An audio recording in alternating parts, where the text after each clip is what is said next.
Good morning.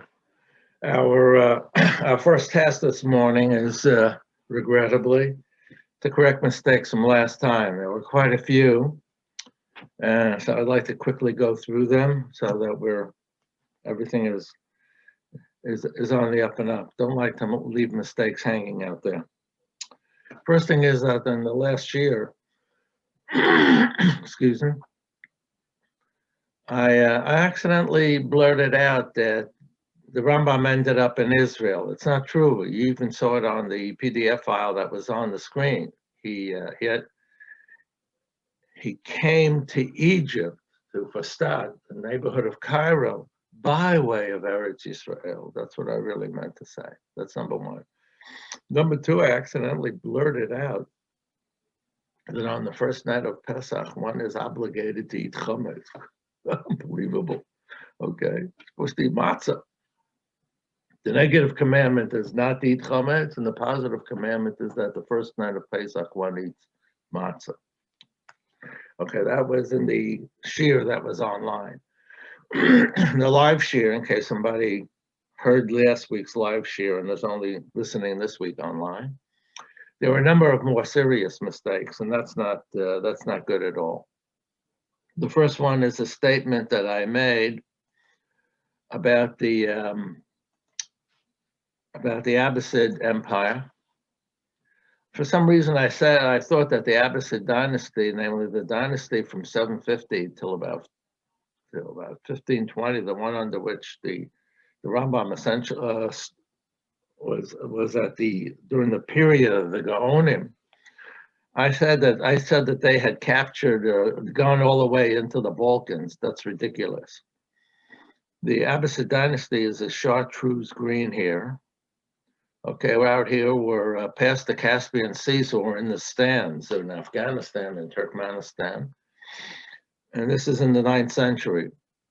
And we're going through Iran, and then what today is Iraq, Bavel, Syria. Then we come to the coast. We're getting a bit into Turkey, to say the least.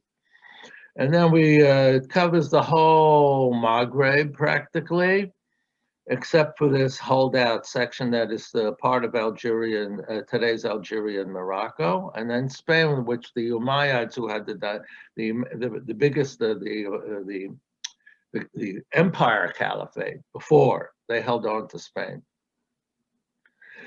But the Abbasids never got into Turkey. Here are the Dardanelles Straits. Constantinople is about over here. Is about over there, and that was only Constantinople only fell to the Muslims in 1453. So that's much later history. I'd like that corrected. I said something more serious when I spoke about Isurei Mizbeach, things that one cannot bring up on the altar. First thing I did is I mentioned dvash, honey. Of course, anybody just listens. I mention honey and I move on. First thing one thinks of is bees' honey. But in the Mishneh Torah, the Rambam does not explain what dvash is. And the Mishnah Al Melech actually asks, is it bees' honey or is it really dates honey? And the Rambam in his Parish HaMishnah points out that it is actually dates honey and it's in menachos. And indeed, in the seven species of grains and fruits, which is the hallmark of Eretz Yisrael, the last one is dvash, and we all know it's dvash tamarim, dates honey. Secondly, I mentioned the issue of avodas hamolech, and I may have said that it was stricter than general avodah zarah.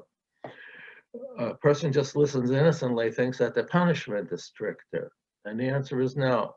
Both general avodah zarah and avodas hamolech is beskila, with stoning, no question. In that sense, they're the same. There are some technical issues in which the two are distinct, and one might argue that molech is stricter. So in some very narrow sense, what I said was not outrageous. However, I don't want to go into that. I really don't know those sugyas, so there's no point in sort of getting into the weeds there. The next thing I said that was really kind of was a bit silly. I mean, we were talking about things that one cannot bring on the altar, and then when I mentioned Baal Mum, I said Cohen has a blemish; he cannot work. We're not talking about that. That's true, but it's not. We're not talking about that. We're talking about the animal that is brought as a sacrifice has a blemish, whether permanent or passing. If it's a passing blemish, you wait till it heals and come out of it. And then you can bring it as a korban, no, as a sacrifice, no problem there. So why I said the other one got me. And then the last one, I really said something that was genuinely backwards. So that we can't let that stand no matter what. Esnan zona is when a person, the correct formulation of esnan zona is the person goes to a prostitute and pays her for her services with an animal that otherwise might be brought for a korban. The most famous example is Yehuda and Tamar. Okay, of course she was not there anymore, so he couldn't give her the goat that he sent. What I said was exactly the opposite. If a person pays a prostitute with money and the prostitute goes out and buys an animal which is kasher for a korban, the animal can be brought for a korban. There's no problem. So in all candor, I must have been smoking something last week, or I concentrated so much on the regular part of the talk that I sort of, without realizing it, I winged it on these halachic matters. And the last thing that can't stand, and maybe 30 years ago I could have gotten away with it, but not anymore. That's for sure. I would have gotten it right rather, but that's not going to happen at this age. Sorry. So I really have to correct it. Okay, so let's get on to today's topic. Okay, let me put up the screen share. Today's topic is we're picking up the theme of the Rambam's Mishneh Torah. The Rambam's Mishneh Torah. And last week we discussed the Rambam's plan for the Mishneh Torah. That's the key. We discussed his plan for the Mishneh Torah. And the plan consisted of a number of very obvious elements. The first one is that the Mishneh Torah would be comprehensive. It would contain the full Jewish law, that which is immediately pertinent for practice and that which is not, such as sacrifices, and so many of the laws of Tumah v'Tahara. That's number one. Number two, the quality of presentation will be the Mishnaic Hebrew, which will represent absolute accessibility. That's the second thing. And the third thing was that the third aspect is that there will be the presentation will be completely independent of the Talmud in the following sense. All previous discussions, all previous compositions in Halakha, but after the Talmud, before the Rambam, always started with the Gemara, or maybe the Pasuk in the Torah, and then to the Gemara, and then summarized the Gemara, may very well have left out all the intervening material, and then only bringing the parts of the discussion which was pertinent to their purpose, such as the Rif who wrote the Shas Kotan, as we mentioned last time, that he followed the order of the Gemara,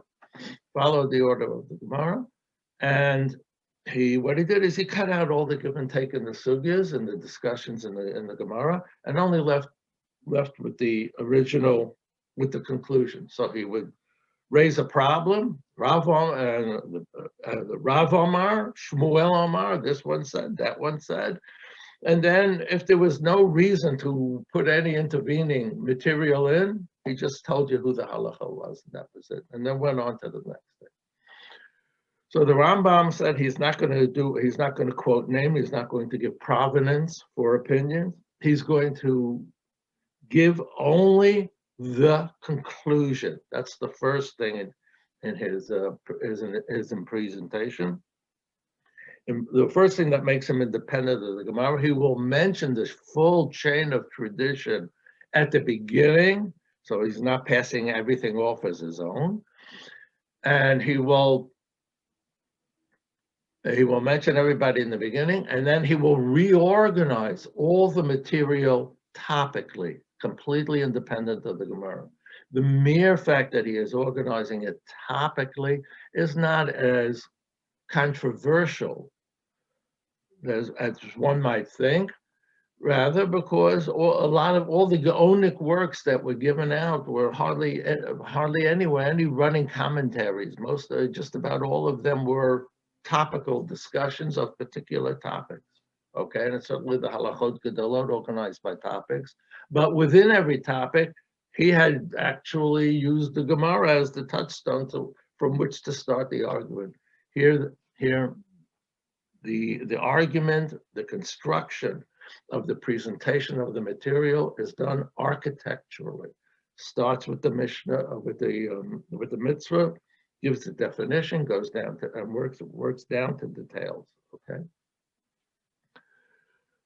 So that was his plan. The question is, how was the book received? All right. So now we'll start to read. Reb Pinchas Hadayan was a judge, a dayan in Alexandria, Egypt. I have no idea whether the Rambam ever genuinely met him or not, but they certainly exchanged letters constantly throughout the time he was there. He was a rabbi. He actually came from Provence, so he had his difficulties in acclimating to a new religious cultural world, the world of North African Jewry.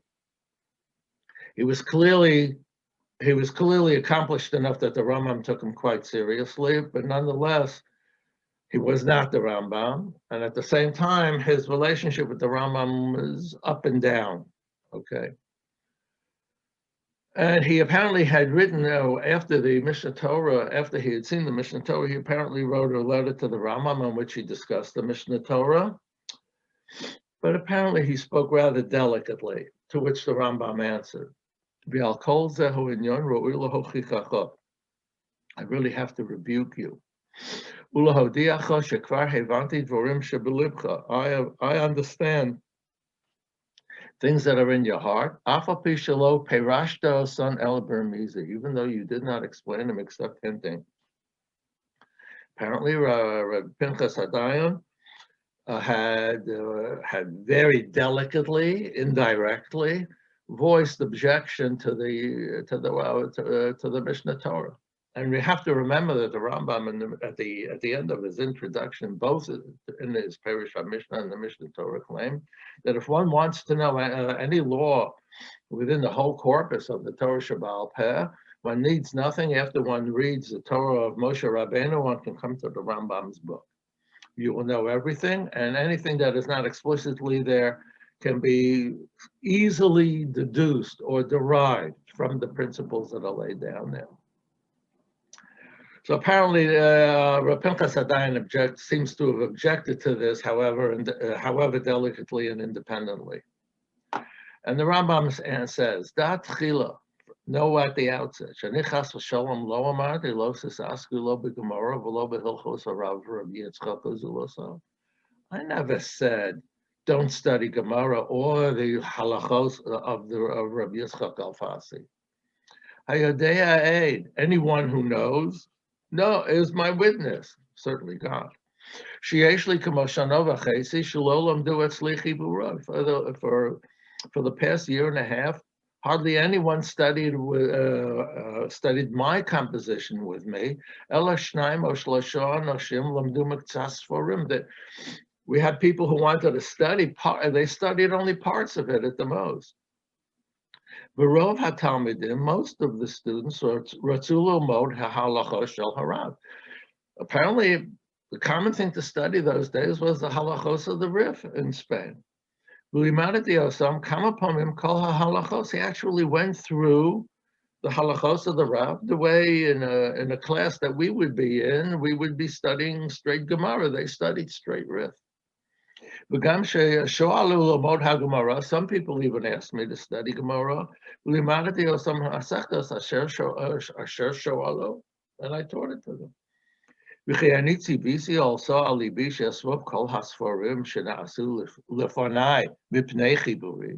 that I ever say that you should go out and burn all the books as useless before mine.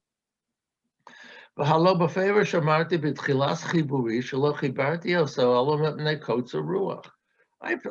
declared it at the outset that this is only for people who do not have the patience or the capacity for the long haul. For a person who cannot plumb the depths of the Talmud.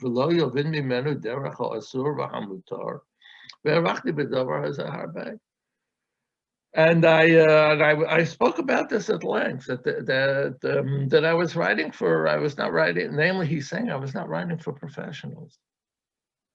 I was writing for, I was broadening my audience, namely every composition that had been given out prior, that had been written prior to the Rambam, had been written for the professionals. Namely, they had been written for adepts in the Talmud, people who had studied, who needed a handbook to summarize the state of the law at that moment. Okay, study the state of the law, to summarize the state of the law at that moment. So it was given for Dayanim, let's say, call it Dayanim and be done with it. Okay. The Rambam wrote made it explicit that he wrote for a much larger audience. And he is not denying the controversial character of his book,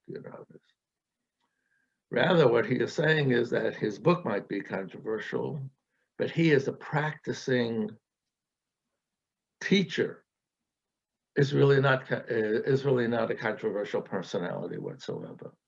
Okay.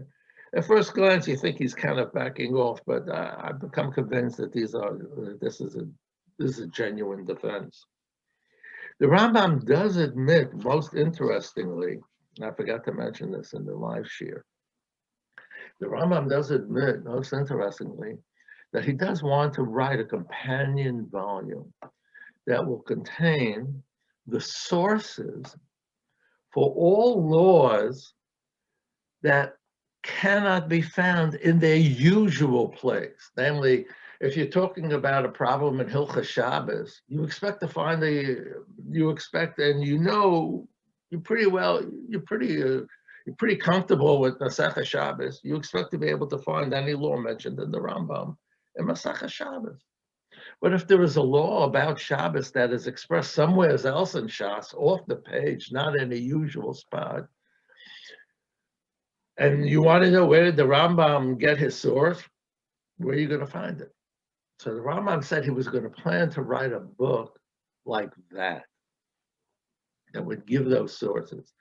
And I think either later on in this letter or in another letter, he admits that he once forgot the source of a problem, and it took him quite a while till he realized that it was not in the place that one should usually look.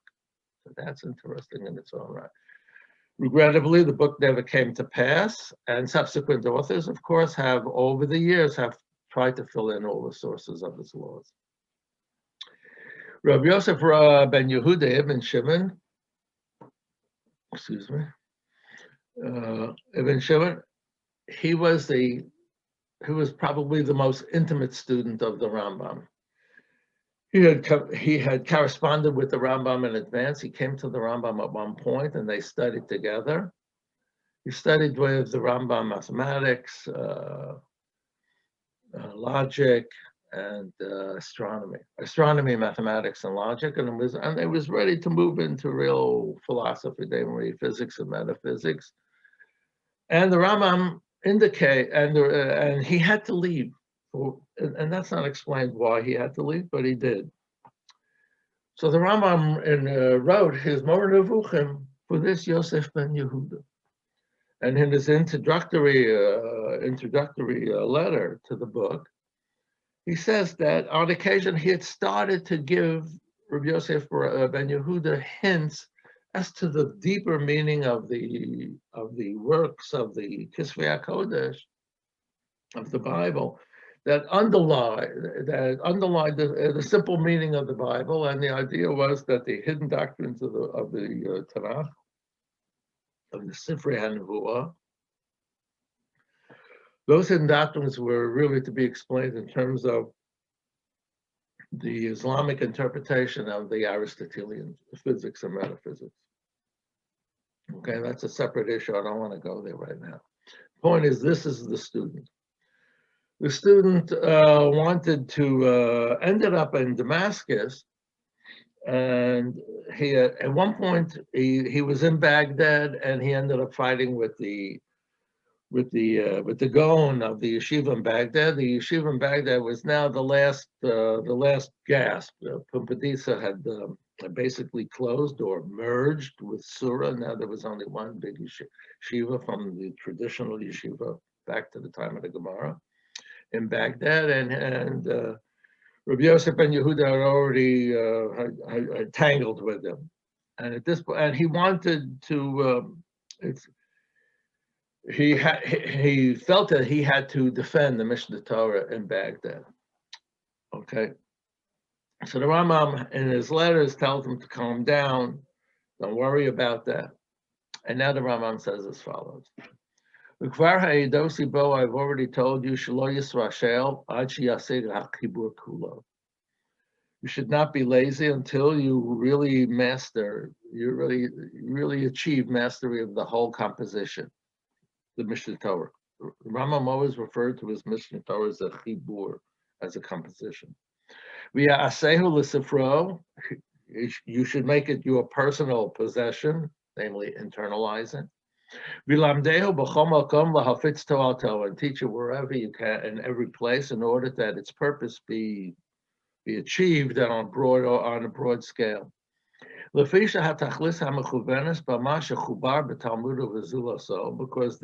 the purposeful goal of what is done in the Talmud and other books, namely the Gaonim, it is actually completed. And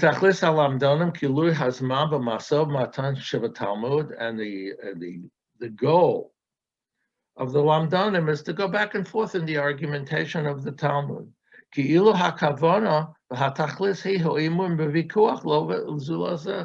People spend their time on the argumentation in the Talmud as though one is becoming a professional at debating, at arguing. That was not the intention of the Talmudic discussion.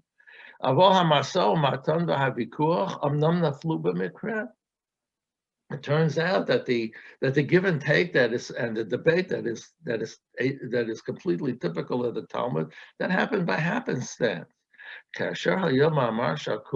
When there was a statement for which it was not obviously correct or not obviously explicit. One explained it explicitly, and one explained it in completely opposite manner.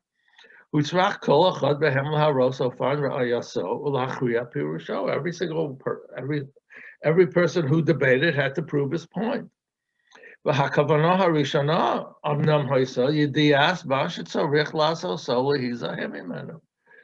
the first purpose was really what? The main purpose of the Talmud is that you master the material, that you know what to do, what not to do. And this is obvious to a person such as yourself. He spoke to him in this part of the letter. He spoke to him in the third person as a showing respect, not intimately. So we went to the first purpose. We simply presented the bottom line. In order to lighten the load of what you have to memorize. And everything else we left that somebody wants to become a professional in the give and take of the Talmud, b'vakasha, go ahead, but that's not the main purpose. Okay, so of course this paragraph is the exact opposite of what we learned, and from a legal point of view, there's something a little innocent about it. The Rambam thought that the complete exposition of the law, whatever wasn't finished in the Talmud, was finished in the Gaonim. Didn't he expect the law to develop? Didn't he expect to think that new problems would come up, that would emerge, that one would have to come up with new decisions predicated on close analysis of the material? And if you don't have the argumentation, it's the argumentation that gives the abilities in the law. It's the argumentation that gives you the ability, that gives you the capacity, the talent to then develop new doctrines to meet new questions in the law. And the Rambam seems to over here being presenting the law as something very static. It's done with. There is really nothing genuinely new, or anything that is new is easily derivable from what we have. Of course, I'm a bit of a wise guy here. I'm speaking 800 years down the road from when the Rambam wrote, and it's not, and none of us would think that the Rambam is completely sufficient for the law in our time, correct? As to how matters have developed. So there's a certain innocence here, but somehow the law is rather static. It's a strict conjecture of mine. There's nothing scholarly about it. I'm saying, speaking impressionistically. I think the Rambam's worldview was static. You have to remember, he had an Aristotelian worldview. The view is finite. There was no change. Species were permanent, not the way we think today. Species were permanent. Human nature was considered permanent. Maybe in the Rambam's time, economy, and there was very little economic change, very little social change. And it all fitted into this compact, permanent worldview of the Rambam, okay? The key is that the most fundamental principles of the Rambam's worldview are the principles that do not change. And therefore, since the law does not change, it is possible to give a finite exposition of the law. And somehow, looking backwards, 800 years later, that's a bit, I shouldn't say, it's innocent, it's naive. There's something that doesn't ring true in what he says, okay? But now he speaks more personally. I did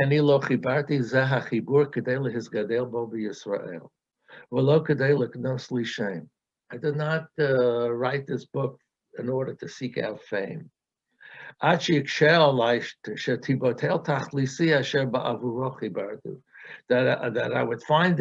I would find it so difficult if my purpose, namely if the book were really not accepted anywhere, I would not feel that that my effort in it was wasted. Actually, I composed it. Hashem hu hayodea, God is the one that knows. Liatzmit chila, for myself. Lehokel hadrisha v'hachipus. Lamashi yitztarech elo uleis hazekno u'lishem Hashem yisala.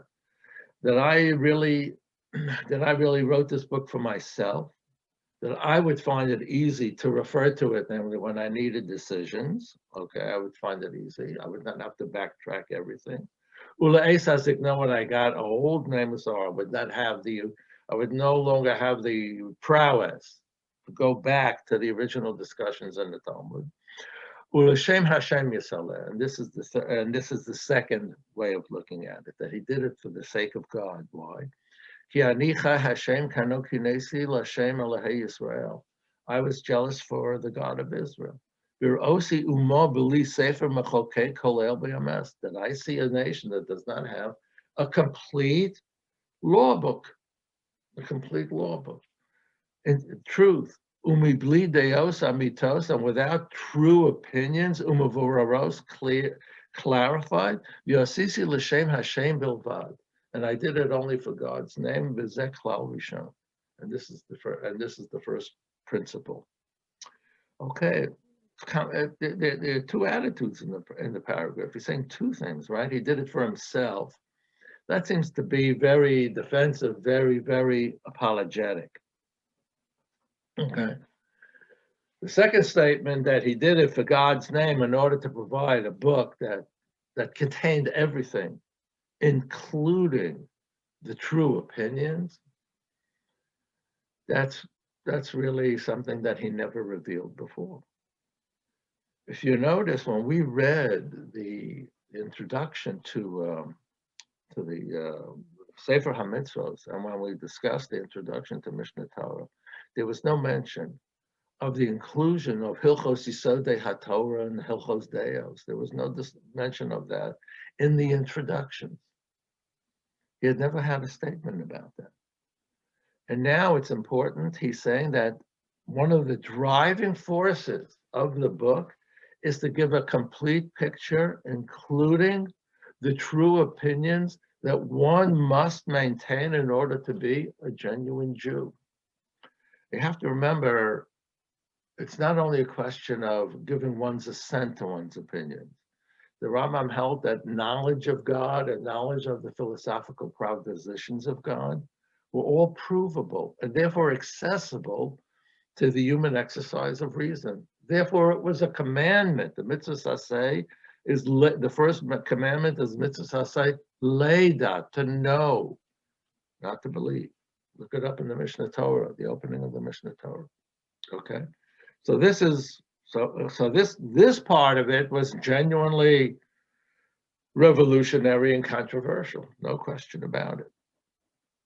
Uklal Sheni, the second thing I want to mention to you, he's writing to a student, Shani Adati v'nesames atzli be'esh chibarti, that I knew that when I actually worked on this book, that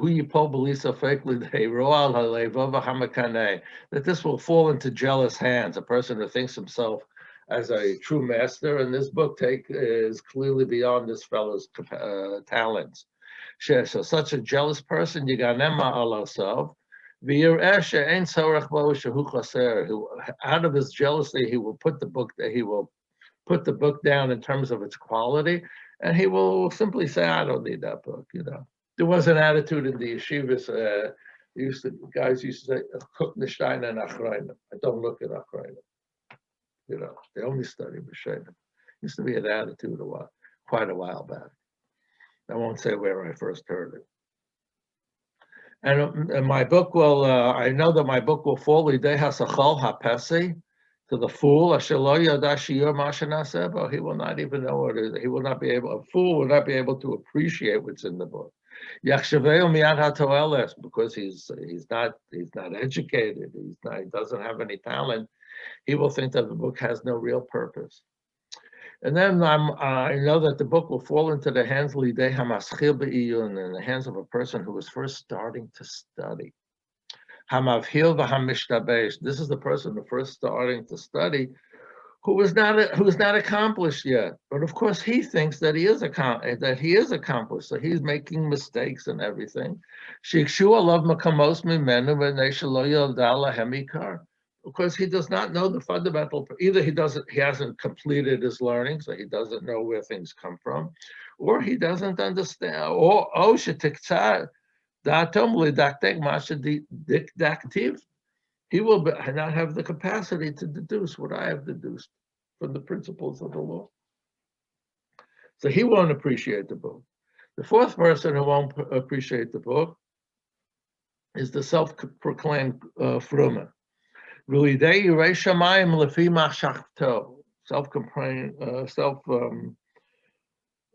self-announced Fruma, as I say, Hakofei al Shmarov, who sits on his Kofei al Shmarov is what we in English we say sitting on one's laurels. Namely, the Yerei Shamayim thinks that he's accomplished enough that at this point he doesn't have to go any further. And the original phrase is when you're fermenting wine, so after the wine completely ferments, all the other stuff, the pulp and everything, all of that stuff rises to the top and just sits there. So it's a standard idiom in Shas, and it floats to the top. It sits there. So such a person who is not interested in progressing further because he's so self-convinced that he's arrived already. Hatipei sheyitfas amashen echlal bo yimiyisodehu amuno. He expects a frum person to complain about matters of beliefs that are in the Sefer Hamada especially, and indeed that happened. Ve'elehem haro. These four characters that he just described, they're most of the people. V'yipol b'li sofek, and it will fall into the hands without doubt. Lasridim asher Hashem koreh. The few remnants whom God inspires. Anshe hayosher v'hatzedek. People straight, just, v'tovei haseichel, and have sufficient talent. V'hem yedu shiur mashir yisonu. This small remnant, they will know of the real quality of that book. Asher ato, you, Yosef ben Yehuda, atohu harishon lahem va'afilu lo yehieli v'yamai zulasecha. It's enough for me. If you're the only one who, right now in my lifetime, if you're the only one who genuinely appreciates the book. Now, Yosef ben Yehuda wanted to go to Baghdad. Asher zacharta min hahalicha Baghdad. Hinei shisicha shetiftach midrash utalamed v'toreh halacha. You shall teach and give decisions according to the law. Im hashkida al yedias hachibur, with persistence in mastering my composition. And then he says, va'atzasi. I mean, you understand, he wanted to open up a competing base medrash to the yeshiva, to the historical yeshiva. Va'atzasi, my opinion is, shetase yigiacha hamischar v'limud harafuah. You should make a living independently, privately, im hoesek b'talmud Torah be'emes, with the study of Torah in truth. Study of Torah in truth is a phrase that the Rambam uses at the beginning of the Morah to indicate the study of Torah at its deepest level, namely at the philosophical level, at the science and philosophical level. That is the underlying level of the Torah. Okay, that's another story altogether. You have to study the Rif. Okay, you notice he didn't say only study. Privately, he didn't say study only my book. He said study the Rif. Compare it to my composition. If you find that there's a difference of opinion, you should know that studying the Talmud came from something in the Talmud that made it possible that one have different conclusions. And look it up over there. If you notice, it doesn't tell him how to decide. He leaves it to him. He's a real teacher. He leaves it to him to decide. If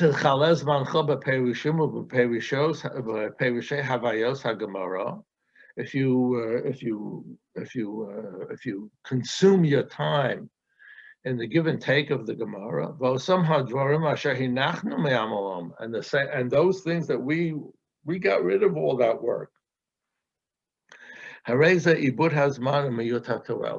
to remember the Rif also got rid of that work. Okay. So it's clear that he's not backing down at all about the qualities of the Mishneh Torah. Okay, and those are the letters that he wrote in his life. That he wrote. We'll do other letters shortly. Okay, I'm talking about the response really only from the legal aspects and the aspects of the halacha, the aspects of the controversy over his philosophical opinions that he expressed in Sefer Hamada, and the requirements that he gave for being of religious belief, for which he claimed you have to believe these things in order to be a genuine member of the Jewish people. That raised controversies that at the end of the day led to the burning of the Talmud in 1240.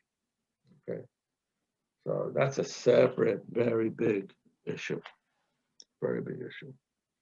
I'm talking about the issue of the legal, the idea of writing a book, of a legal summary of of the law in his time that is a standalone text independent of the Talmud. This is the theme I want to really discuss. And how was that accepted or rejected by different people? Amar Avram. So the Ravid is, as you see, is about 28 years older than the Rambam. The Rambam finished his Moreh when he finished the Mishneh Torah when he was 40 years old. So the Ravid is first finding out, discovering the Rambam at the age of at least 68, if not 70, if not beyond 70. And the Ravid is very, very famous for his short, sharp, acerbic critique of the Rambam. Okay, he wrote critiques of the Rif as well. It was the Ravid was the great halachic figure in Provence, and his critiques go through the Rambam. Called Hasavas Ravid. Everybody who goes to yeshiva, of course, knows the back and forth. And of course, in the yeshivas, they always used to say, it was standard that we were told that wherever the Ravid does not critique the Rambam, apparently he agrees with him, which means that he agreed an awful lot more that he critiqued. Okay. So Omar Avram. So when the Rambam wrote in his introduction to Mishneh Torah that from the Rambam's book, one can study, one can know the full corpus of the law without reading anything between Taras Moshe Rabbeinu and the Mishneh Torah. So the Ravid had something to say about that. Amar Avram. So he thought he was doing something. He was doing something great, and not so. He was fixing up. So he was doing something new that was good, but not so. He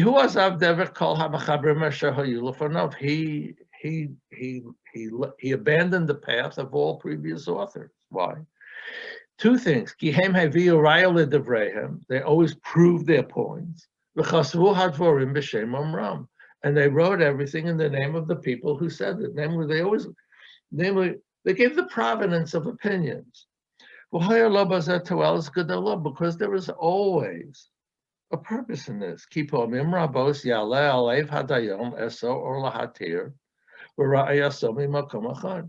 There's great purpose here because if a problem comes before a judge, very often he will want to do asur or mutar, whatever the case may be, and he has a proof.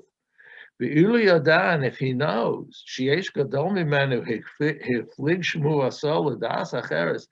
if he knows that someone else took the opinion to the opposite extreme, at first, if he knows that there's somebody greater than him who went, he might back off. At least he would see the proofs and see. So he says, if the person who disagrees with me is greater than I am, hareto, okay.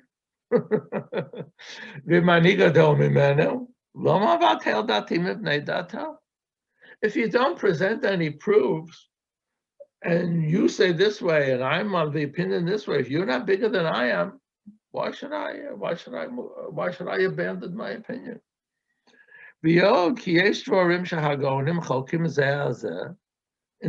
Gaonim argued on things. And this author chose one opinion and put it in his book. Why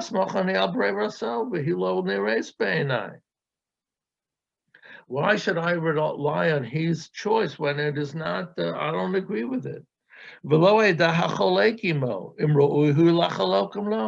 If I do not agree with that particular Gaon, right, and the Rambam doesn't mention the dissenting opinions, I have no idea whether it's appropriate to argue against this Gaon or not.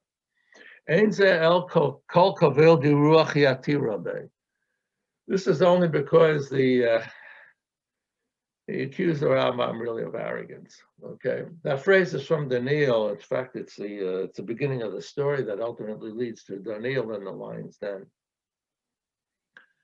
And the description there is that Daniel is rising in positions in the royal court because he has a ruach yatira. He seems to have extra wisdom beyond the other officers, and that produces jealousy on the part of the other officers. They want to take him down.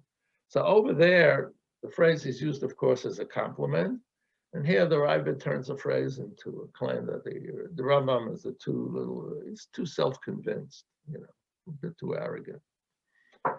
Okay. Chas v'shalom, we would never say anything like that, but the Ravid, 28 years old, had his opinion of the young Turk. What can I say? Kesef Mishneh defends against the stricture of the Ravid.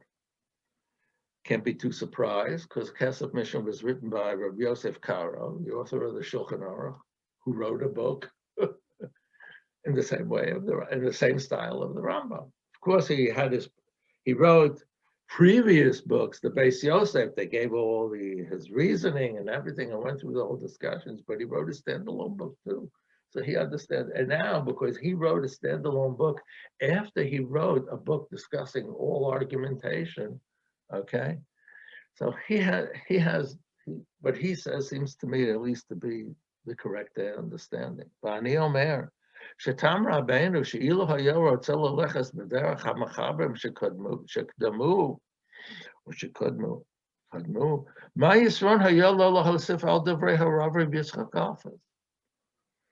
If the Rambam was going to write another book in the same standard style that everybody else wrote, he had very little to add on to the rest. Shebarov hamakamos hosei kamoso. There's nothing new. V'lachach bo lachadesh psak halacha b'lashon tzach v'katzer kamo haMishnah. It means the purpose of the book is completely different, and therefore it required a new form of presentation. Any wise person afterwards, they can come and then rely on the choices that the Rambam makes. He thought that legitimate. And if it will be found, someone who is genuinely wise, namely a real accomplished scholar, a master, does not want to decide on the choices of the Rambam until he exercises the scales of his own reasoning. Namely, he's an independent thinker. Nobody's stopping him to go his own way.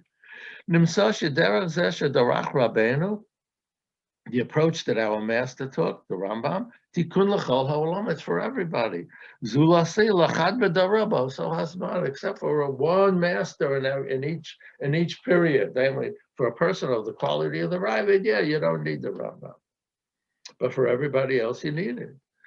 V'gam lohu tikkun, and it's also even good for the master, the competing master.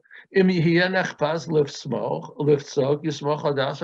a question comes up that requires an immediate answer without re-delving back into the sources of the Talmud, the Rambam's book serves a purpose. Because if one is in a hurry, one will rely on the opinion of the Rambam. Even when he's not in a hurry, don't put down Lav Milter Saw Zutra Sahi Ladas Ras Rabbeinu. It's not a small matter to know the opinion of our master. And Rabbi Yosef Karo's point is the exact point. There was no point for the Rambam to write anything if he was going to agree with the Rif everywhere else. Obviously, he's saying that he only spoke about the things that were pertinent to both the Ravid and the Rambam. Well, of course, he appreciated the fact that the Rambam had much broader purposes in writing the book, okay, and that he wanted to include Kol Torah Kula, including true beliefs, okay. That's not the discussion here. And the key is, he's saying the Rambam had another audience.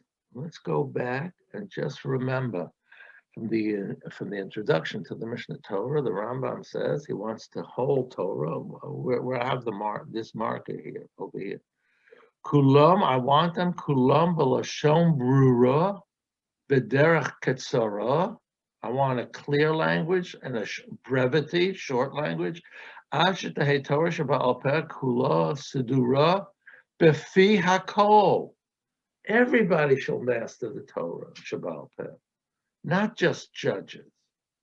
Okay, he had a different conception of his audience. Okay, and he says again, he keeps on going at the very bottom, at the end of the second to the last line. Achi kol hadinim gluyim lekaton legadol bedin kol mitzvah ubedin kol hadvorim shetiknu chachamim u'neviim. I want the Torah to be known by great and small. That means the Rambam had another goal in writing that was not the standard goal of writing before him. Standard goal of writing was professionals writing for professionals. His goal in writing was a professional writing for everybody. So I think the defense of the Mishneh Torah is quite clear. We'll stop here. We've done quite a bit now. We've done quite a bit. Again, I want to emphasize that I'm only discussing the issue of paskening from the book. That's the issues that I'm discussing here today. I'm not discussing the issues of the philosophical controversies that came out of the Rambam's writings, both in his Mishneh Torah and in the Morah. That's a completely other conversation. Next time, what we will do is we will do two letters.